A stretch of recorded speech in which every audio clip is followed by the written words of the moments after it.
Anne Joselot, bonjour. Bonjour. Votre association donc évoque ce chiffre, 10% des femmes subissent des violences. Qu'est-ce qu'elles englobent ces violences? On ne parle pas seulement de violences physiques. Oui, c'est pas un chiffre que nous sortons comme ça du chapeau. C'est un chiffre qui provient d'une enquête réalisée par le ministère, donc qui donne ce chiffre terrible. On disait ça n'englobe pas seulement les violences physiques, il y a bien d'autres choses derrière. Absolument pas. Les violences physiques, ça représente un pourcentage, je sais pas, peut-être de 60-70% de toutes les violences. Les violences majoritaires, ce sont les violences verbales et les violences psychologiques qui sont constatées également par le 3919, le numéro d'appel national. On parle aujourd'hui aussi de violences économiques. Est-ce que vous pourriez nous expliquer? Alors la violence économique, ça prend plusieurs formes. Ça peut être le rapt du salaire ou des allocations, etc. Mais ça peut être aussi le rapt des moyens de paiement. Ça peut être de faire signer un contrat à sa femme, en l'occurrence, ou sa conjointe, et qui effectivement ensuite réglera les dettes. On parle ce matin d'un tabou. Est-ce que c'est toujours tabou de parler de ces violences faites aux femmes? Et pourquoi c'est si difficile, ça reste aussi difficile d'oser en parler?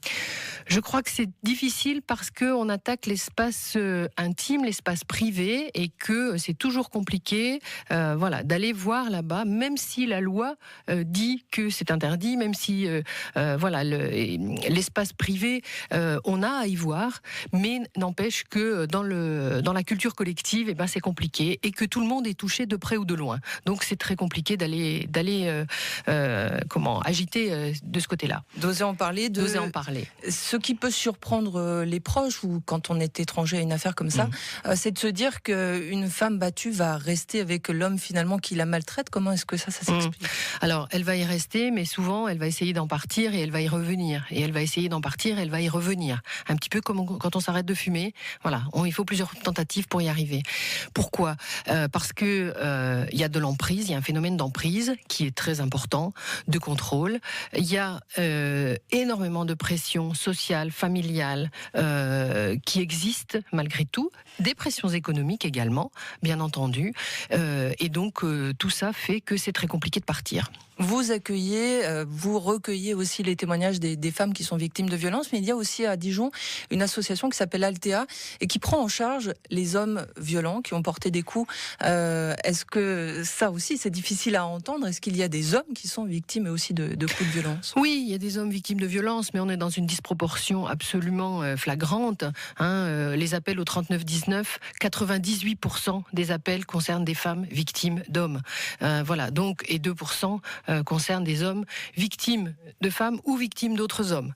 Voilà, donc on est vraiment dans une disproportion flagrante, et donc voilà pourquoi on s'intéresse plus aux violences faites aux femmes, mais ça ne veut pas dire qu'il faut nier celles qui existent faites aux hommes, bien entendu. Est-ce qu'il y a derrière tout ça aussi une question d'éducation pour les enfants, pour les prochaines générations? Absolument, on est dans une société encore patriarcale, encore inégalitaire, et donc tout ça favorise l'expression de la violence. Voilà, les femmes le disent, là dans les chiffres du 3919, les humiliations, le sarcasme, le contrôle, tout ça, c'est favorisé par des comportements d'autoritarisme,